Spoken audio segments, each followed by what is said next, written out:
But looking back on it now,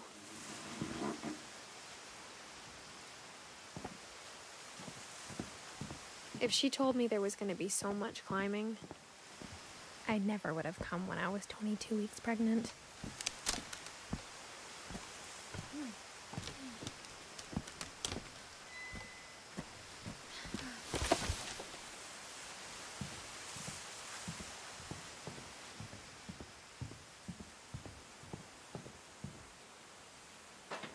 I never met Grandpa Sam, but I think he and my mom had a lot in common.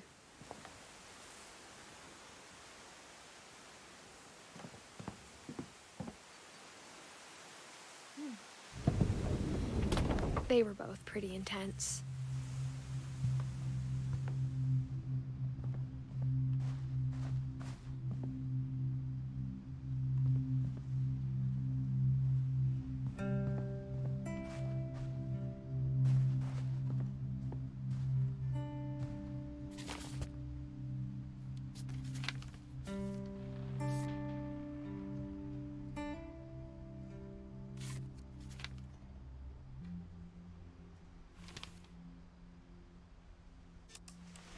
Dawn, I promise, you'll never forget this weekend.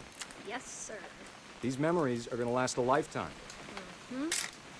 Perfect. It's gonna rain the whole weekend, isn't it? I will never forget this weekend, Dad. That's the spirit. Okay, got it. I'm gonna take some pictures, okay? Just be careful. That camera's older than you are. Aw.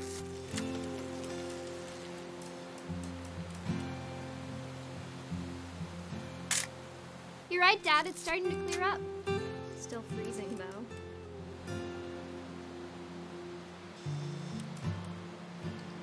Definitely should not have drunk all that coffee. Hey! That's a keeper.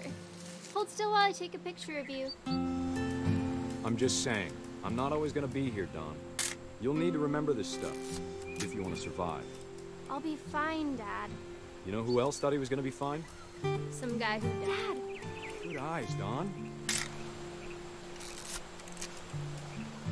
Before you take the shot, let me get a picture of you. Dad, I... Let me get behind you. Do I have to do this? Dawn, you don't have to do anything. But if you want to survive, you'll need to be strong. Great shot, Dawn!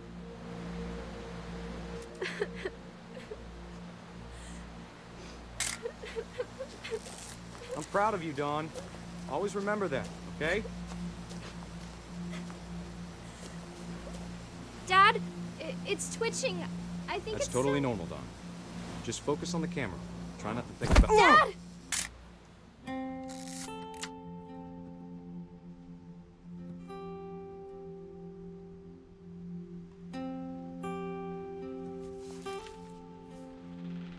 Of all these stories, that's the one I wish most that my mom had told me.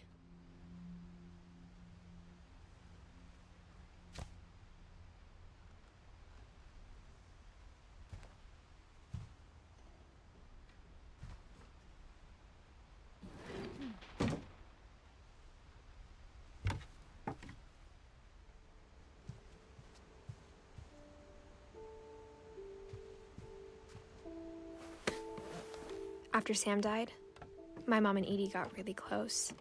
They'd both lost a lot.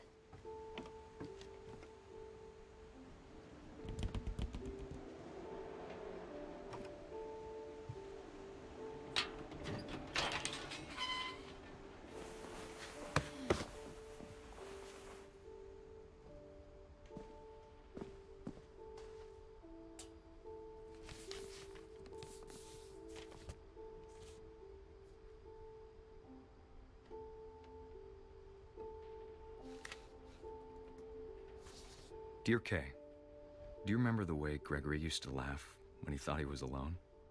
Like something funny was happening, but only he could see it. I think he saw things the rest of us don't.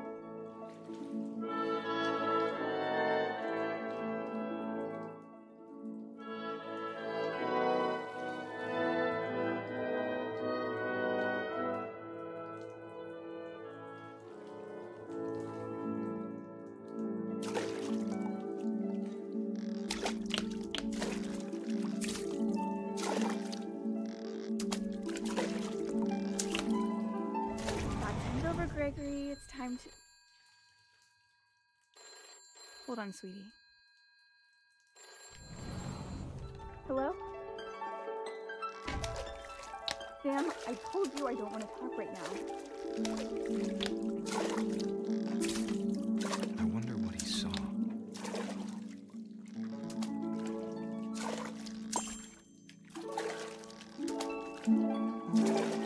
What his world was like.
Could.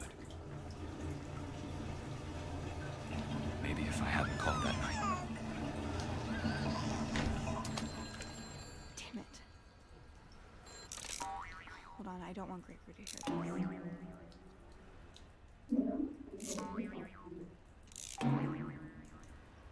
I wish he could have told us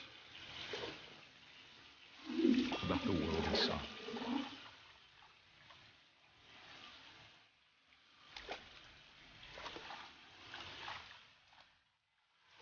Hey, there's so much I don't understand. About Gregory. About everything.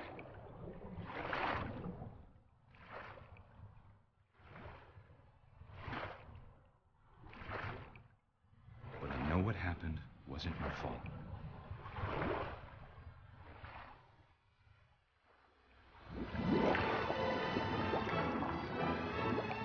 I'm sure he's happy. And he'd want you to be happy too. Good luck, Kay. Love, Sam.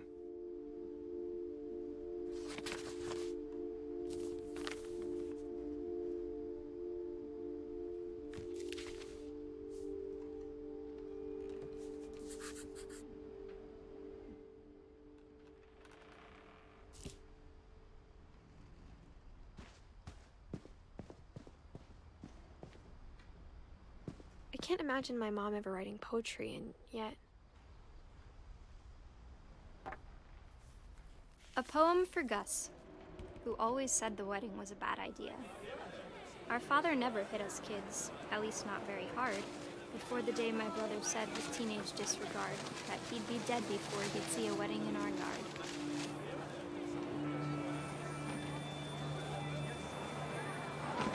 My father made him come, of course, but Gus stood far apart, just flew his kite and bottled up the storm inside his heart.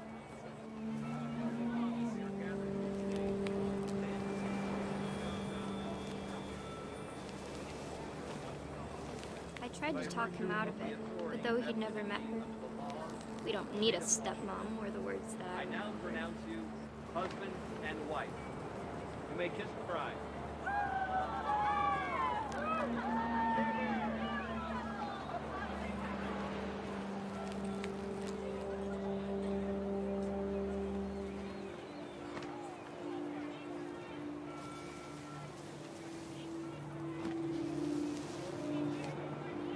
When the time for photos came, Dad ordered him to come here. But Gus declined, and as a sign held up his middle finger.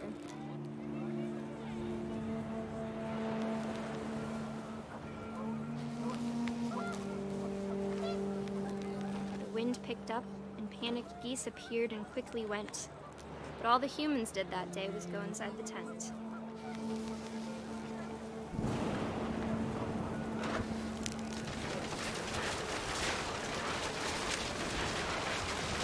Rain came down in buckets then, but no one seemed afraid that nature might destroy the tent our dad had crudely made.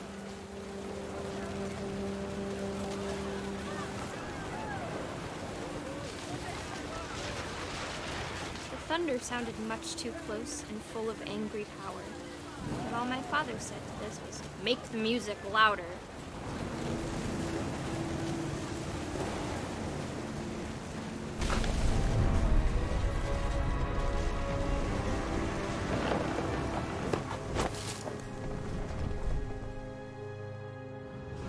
I wish that I could truly say I thought about you on that day. Out there on the beach alone, just you, the wind, the sea, and foam. But I didn't, until we found you.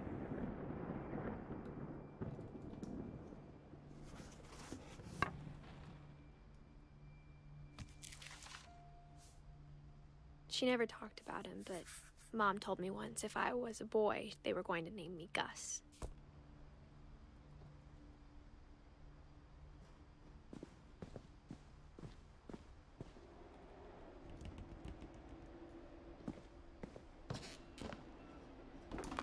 My mom moved up to the loft after her brothers died. At the time, it was as far away as she could get.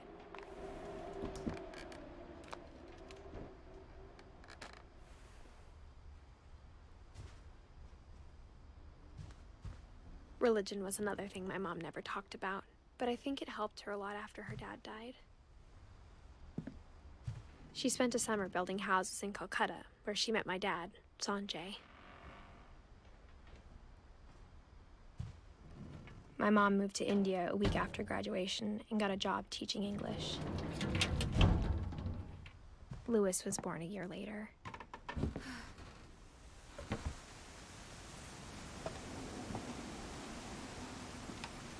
When my dad died, I don't think Mom knew where else to go. I'm sure Edie was happy to have her back. And to see kids in the house again.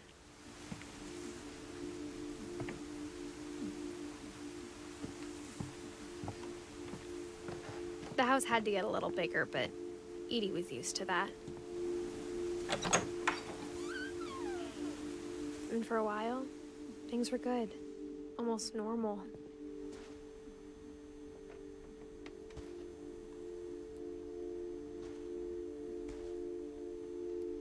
But it didn't last.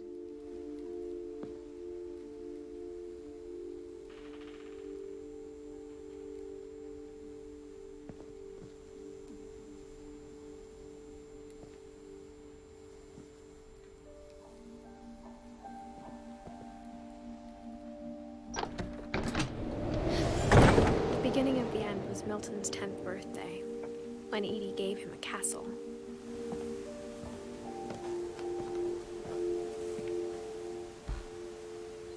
After Milton disappeared, the only thing he left behind was a room full of paintings.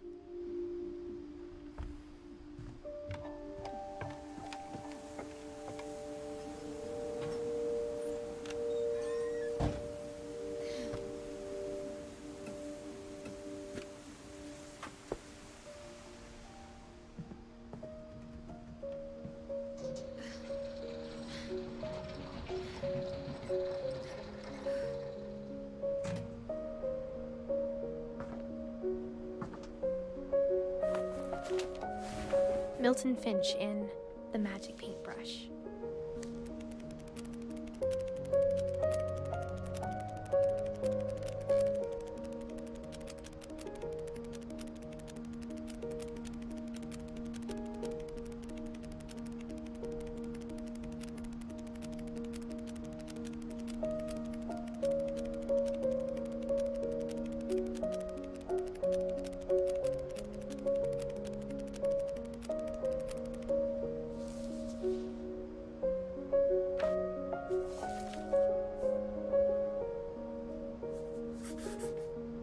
I was 4 when Milton disappeared.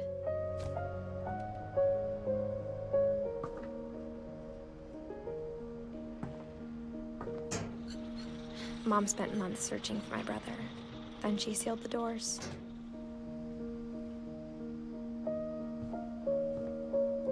whatever Milton had found in the house. Mom didn't want it getting out.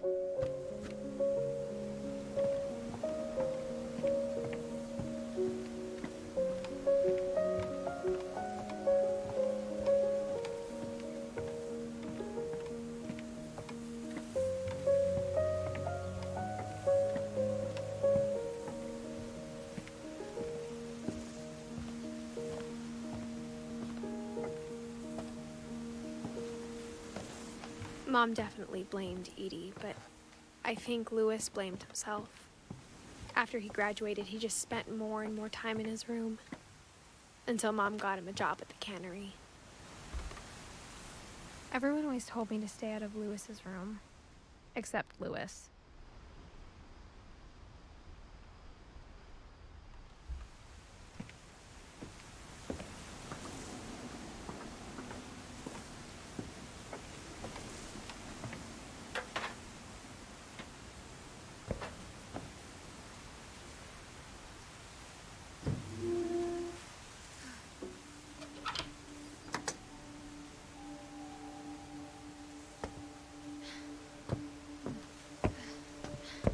Louis's room smelled very, very familiar. That part of him lived on.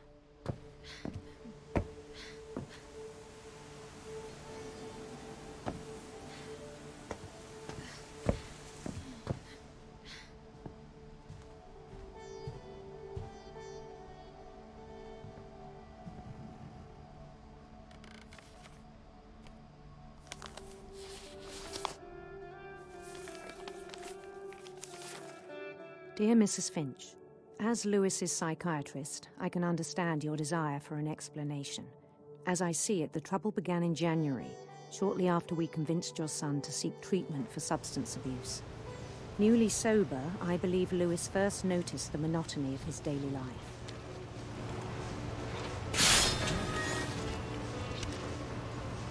He kept working at the cannery, but he withdrew part of himself. In our sessions, I saw the same behavior. His mind began to wander. I asked him to describe it. He said he started small, imagining a labyrinth. He'd feel his way about. Then something moved. Bats. And toads.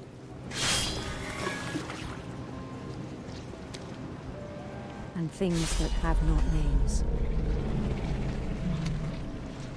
He knew it was all in his head.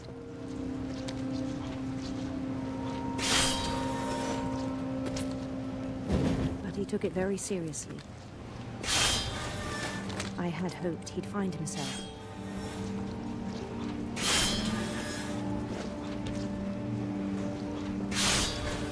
But he found something more.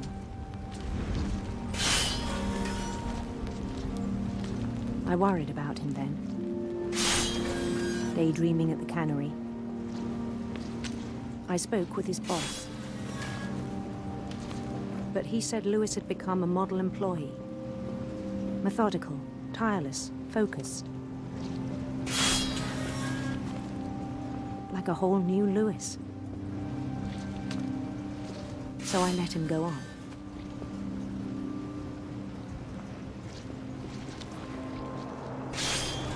I even encouraged him. It seemed very promising at first. He told me he'd made a new friend.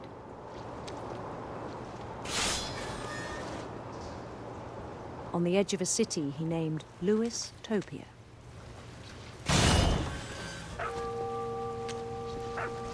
He built the city up slowly, brick by brick. Then he made musicians.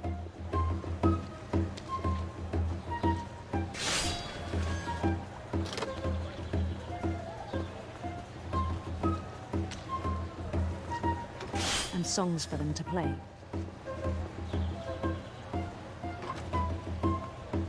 He talked about starting a band. and he was always humming something. Every day his imagination grew stronger.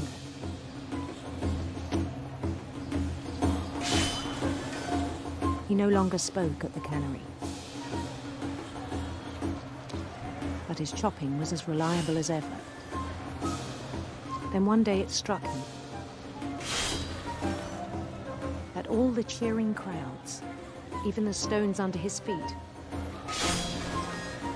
were all in his imagination, so he could do whatever he wished.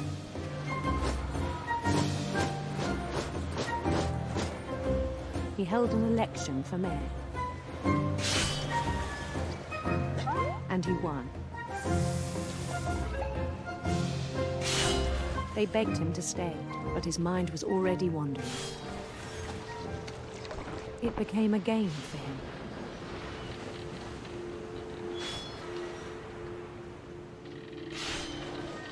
He'd conquer a city, then immediately push on. New Louisville.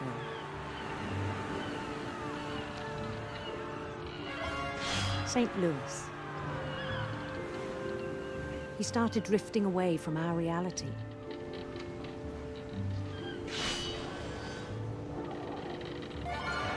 Minneapolis, until one day he forgot to go home from the cannery. Even as his mother pleaded with him, part of Louis kept sailing on.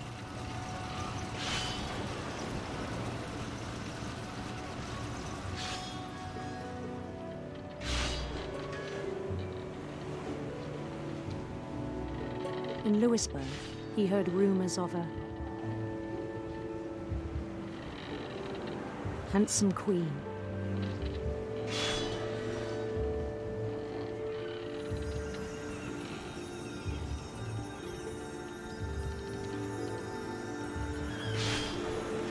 The queen was on her own quest for sinister serpents.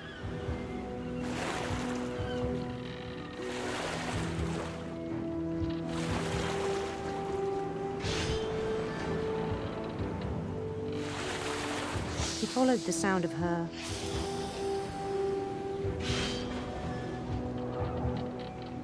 silver harp.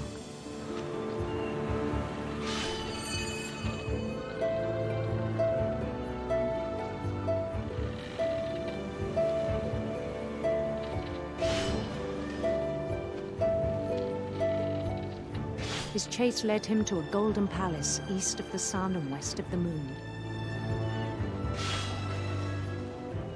Even then, his logic remained sound. He knew the world was all in his imagination.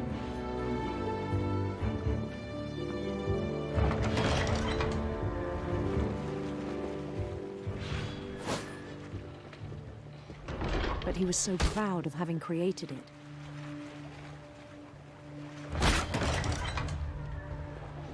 In his own eyes, he'd become something greater than a king.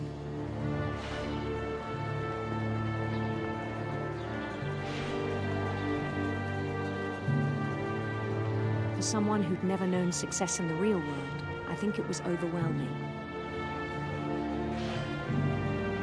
And then it struck him that the real Louis was not the one chopping salmon, but the one climbing the steps of a golden palace.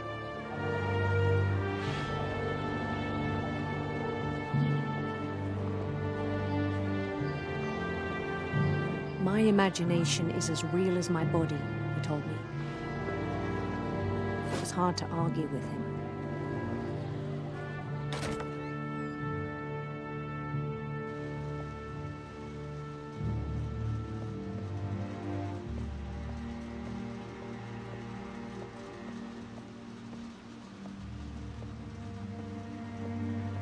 He began to forget the world we know.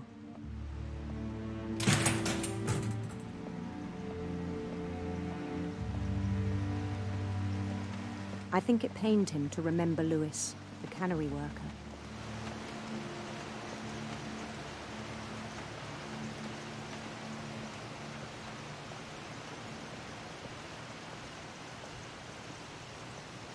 began to despise the man with a royal contempt.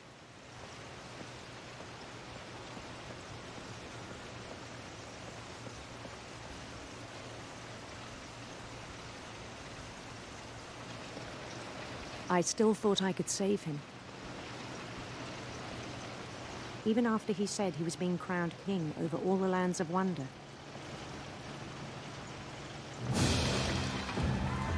The palace would be packed with his companions.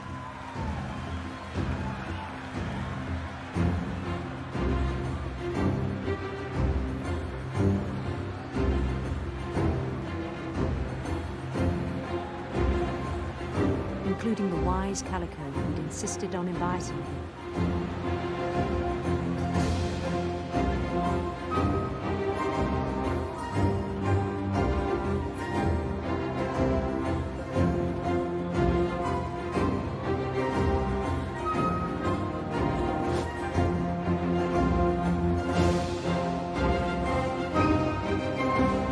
His queen waited, holding his crown.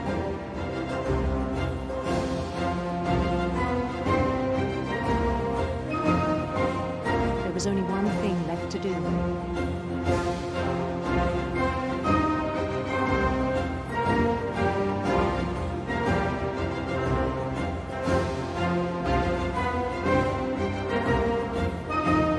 Bend down his head.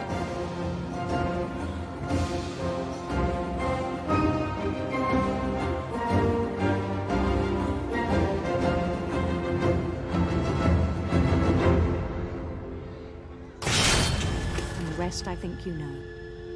Mrs. Finch, your son was a kind man who will be missed by all of us who knew him.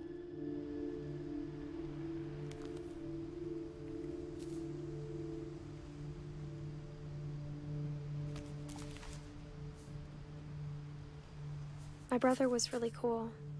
I wish you could have met him.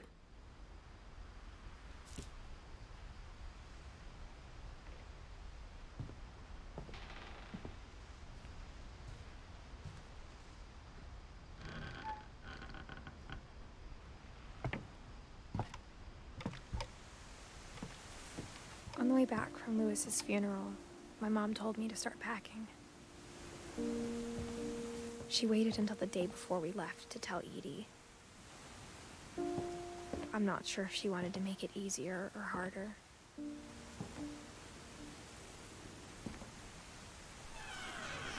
I wish we'd stayed. But I understand why we left.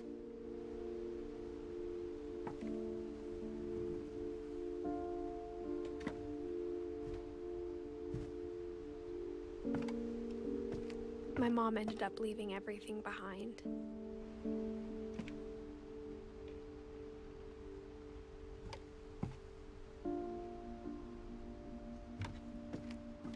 What happened that night had been coming for a long time. Maybe it should have come sooner.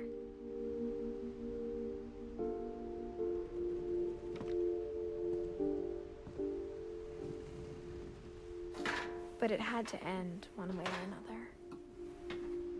All that's left now is to tell you about that last night.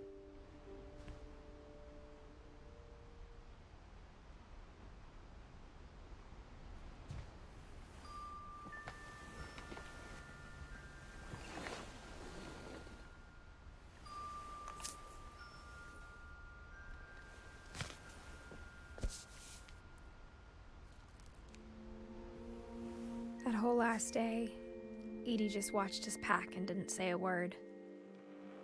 Until supper, when she raised her glass and said, "To our final night together, and all our final nights apart." Grandma, you know what I said about alcohol. Some of your medications are very Edith, specific. I left a present for you in the hallway. Why don't you go open it? The grown-ups have to argue now. I'm sorry, you're right. We're all leaving tomorrow. Let's just enjoy our last... I'm not leaving. Edith, you're excused.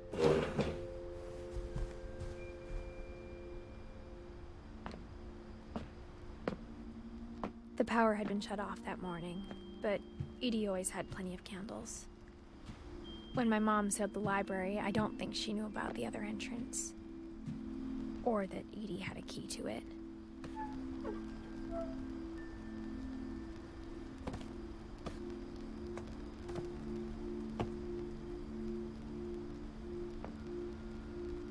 That thing you're afraid of isn't going to end when you leave the house. Edith has a right to know these stories. My children are dead because of your stories. I think it's best if Edith and I leave tonight. We'll have the nursing home send a van for you in the morning, okay?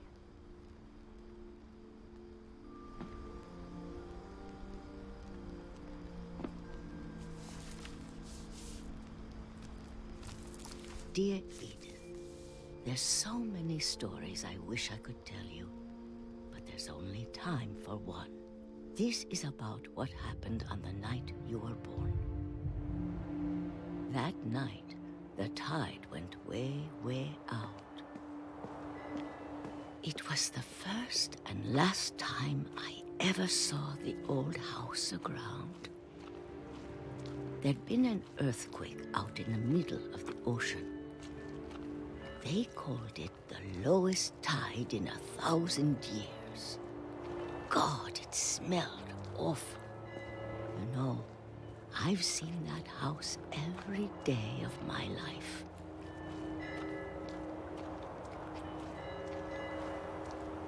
But I never thought I'd go back to it. When the fog rolled in, I lost my way.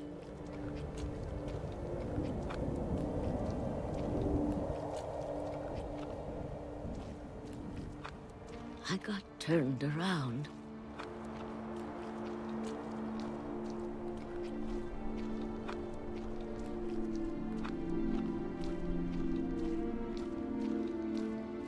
For a while, I wondered. I started seeing things.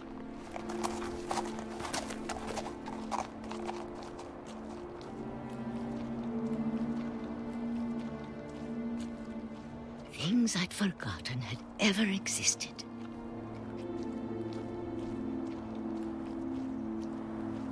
But when I saw them, they felt like old friends. That night, a lot of things came back to me.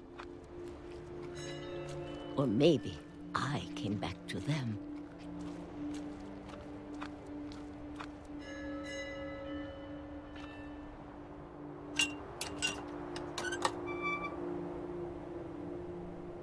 Things I can't explain, but that I need you to try and... Edith, what are you doing in here? It's mine. Edith! Mom, you're gonna rip it! Let go! I kicked and screamed, but Mom dragged me to the car.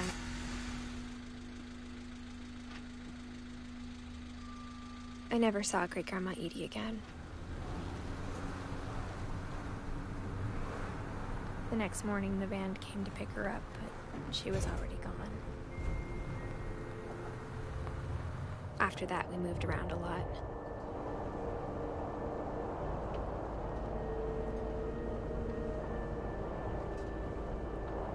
We both tried to make the best of it.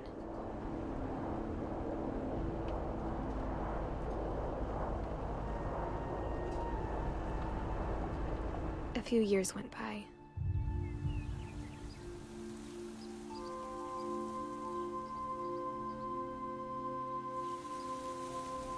My mom didn't like to talk about it, but she started getting sick a lot. The rest happened pretty quickly.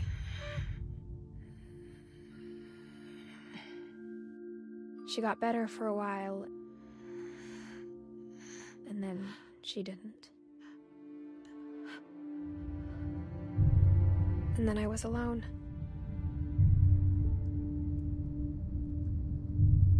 The last Finch left alive.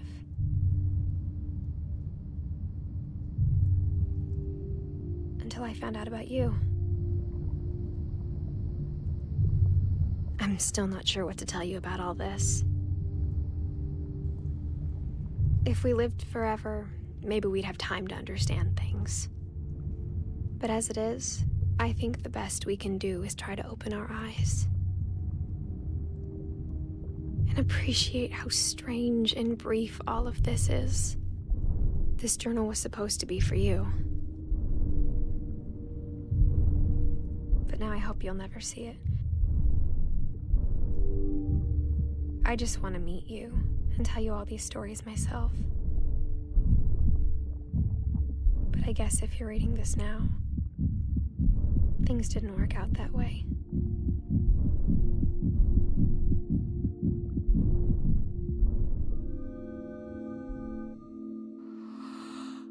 This is where your story begins. I'm sorry I won't be there to see it. It's a lot to ask, but I don't want you to be sad that I'm gone. I want you to be amazed that any of us ever had a chance to be here at all. Good luck.